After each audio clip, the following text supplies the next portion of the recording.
YouTube, Ricky Fontaine back with another one, another episode of Ricky Fontaine on, and what I'm on now is Eminem month.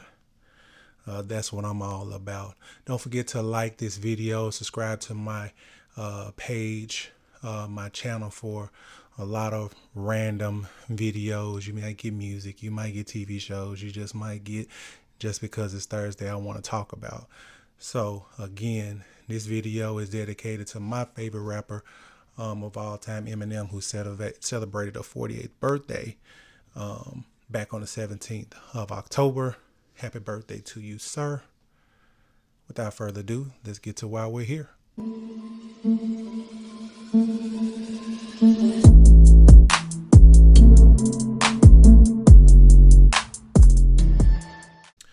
As I said, Eminem is my favorite rapper of all time. I know I'm going to get a lot of slack from that, but I really don't give a stuff about what you think. But the guy is amazing. He's come a long way since his first album. Since the first album I listened to. Now I know he had another. I know he had another album before this one I'm about to get into. I'm starting with Slim Shady LP. That was the first album that I purchased from Eminem. A guy told me about him. Was like, look, you need to come check out this crazy white boy. And I'm just like, who?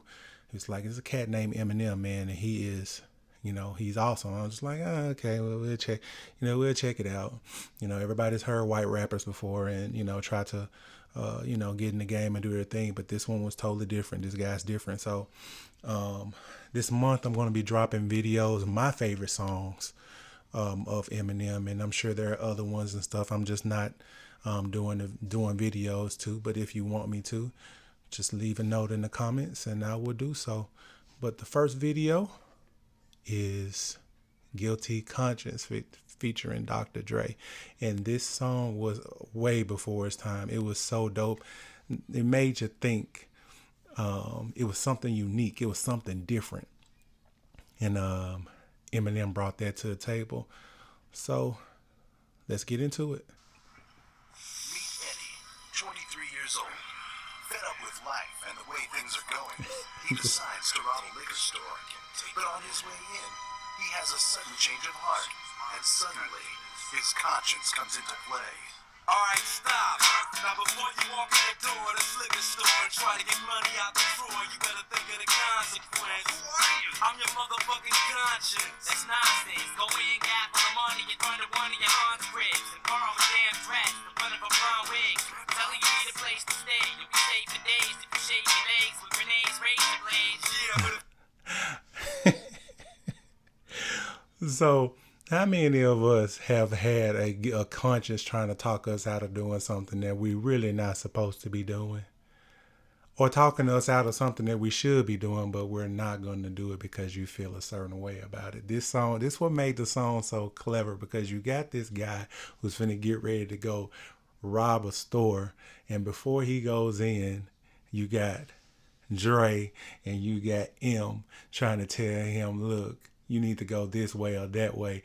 And M is the voice that that we all have, that's just that rugged voice that be like, bump everything, you finna do this, whatever, YOLO, live your life. And Dre is the calm one, just telling you, look, there's gonna be consequences behind that. So that's why I say this song is dope, man. It was before its time. if it all goes through like it's supposed to, the whole neighborhood knows you and they'll expose you. Think about it before you walk in the door first. Look at the store clerk, she's older than George Burns. Fuck that, do that shit, shoot that bitch. Can you afford to blow this shit? I do that, bitch. Why you give a fuck if she dies? You that bitch? You really think she gives a fuck if you have kids? Man, don't do it, it's not worth it to risk it. Not over this shit, drop the biscuit. Don't even listen to Slim, yo, it's bad for you. You know what, Dre? I don't like your attitude. All right, so score one up for the good guy, I think. Dre was able to stop this guy from doing what he was supposed to do. How many of us have ever listened to that good side, though, huh?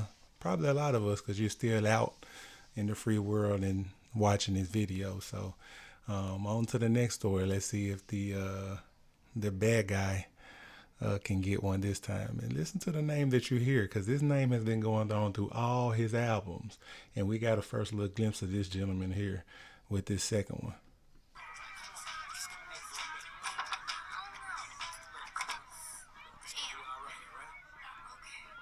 Meet Stan. Stan. 21 years old.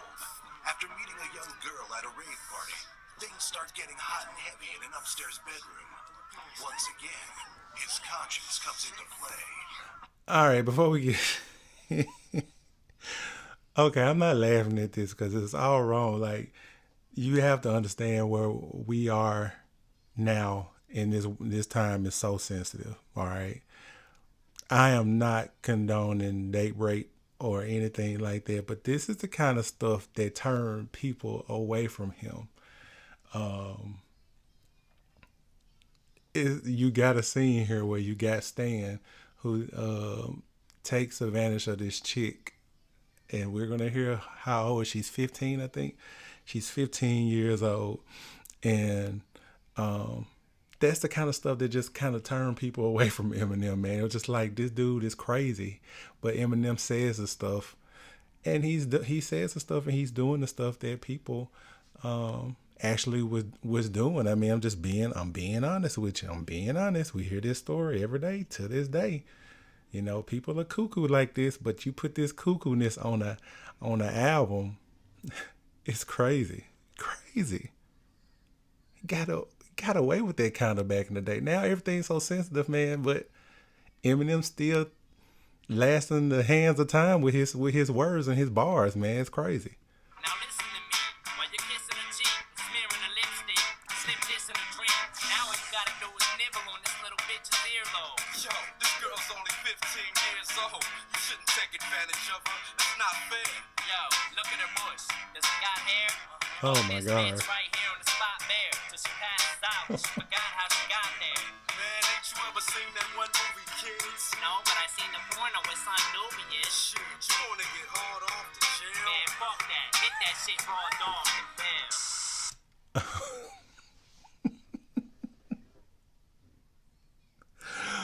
Okay, I'm sorry. That's not funny. It's not.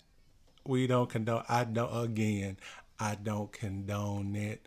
If you know that's happened to somebody, there are plenty of websites and hotlines and stuff that you can call. But this song cannot be really played on radio in 2020. It's just not going to happen. Not with this work. I mean, you're talking about date rape. I don't know if I'm just going to keep on going. But anyway, he also mentioned the movie Kids. Who has seen the movie Kids?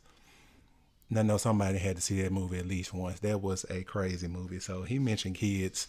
Put in the comments and let me know if you've seen that movie before. Crazy movie as well. Man, that verse was awful. Damn.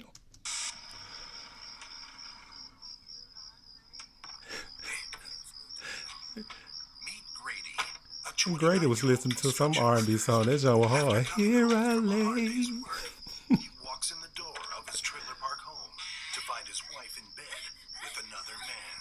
What the fuck? Alright, calm down, relax, and start breathing. Fuck that shit. You just caught this bitch cheating. While you at work, she's with some dude trying to get off. Fuck slitting her throat. Cut this bitch's head off. Wait, what if there's an explanation for this shit? What? She tripped, fell, landed on his dick? Alright, Shady, maybe he's right, Grady. But think about the baby before you get all crazy. Okay, thought about it. Still wanna stab her? Grab her by the throat, get your daughter and kidnap her? That's what I did. Be smart, don't be a retard. You gonna take advice from somebody who slapped D-Barnes? Okay, right here. All right, so we're 1-1 at this point. If you're keeping score at home, it was unique that Dre allowed him to put Dre's past. Everybody know Dre got a sketchy past, and they put this part in here about D Barnes. Everybody knows what happened about that with D Barnes. When I first heard it, I was like, "What's that?" And I had to do. I had to go on AOL. You know, back then in '99, that was, I had to do my dial-up internet to go figure that out. But it's just, now that I think about it, it just had to be crazy that he would allow Eminem to write something about that whole D Barnes incident and stuff. That was kind of crazy, man. Real crazy. What you say? What's wrong? Didn't think I remember? I'ma kill you, motherfucker. Temper, temper. Mr. Dre, Mr. NWA, Mr. AK, coming straight out of Compton, y'all better make way. How in the fuck you gonna tell this man not to be violent? He don't need to go the same route that I went. Been there, done that. Oh, fuck it. What am I saying? Shoot them both, Brady. Where's your gun at? All right, so you in a bad spot now where both of your conscience and stuff agree, and they agree on just being messy. You're in a bad you're in a bad spot, but man, that was cool, man, to go back and rock with that, man. That was a classic, something that was new, something that was fresh back then, and minus the uncomfortable second verse. That song was dope, man. This is one of the reasons why he is the GOAT. He is the greatest of all time. Fight me. Do whatever you want to do. But that's a bad white boy. And at 48, he just dropped the album, Music to Be Murdered By. So that means he was 47, 46, and he's still outselling some of this other garbage that's being played now. Not finna get into all that. I don't even really listen to it. But anyway, salute to you, Eminem. It's your birthday month. I got more videos coming like this. Hey, don't forget to like this video, subscribe to my channel for other videos as such. I'm Ricky Fontaine, and I'm out, man.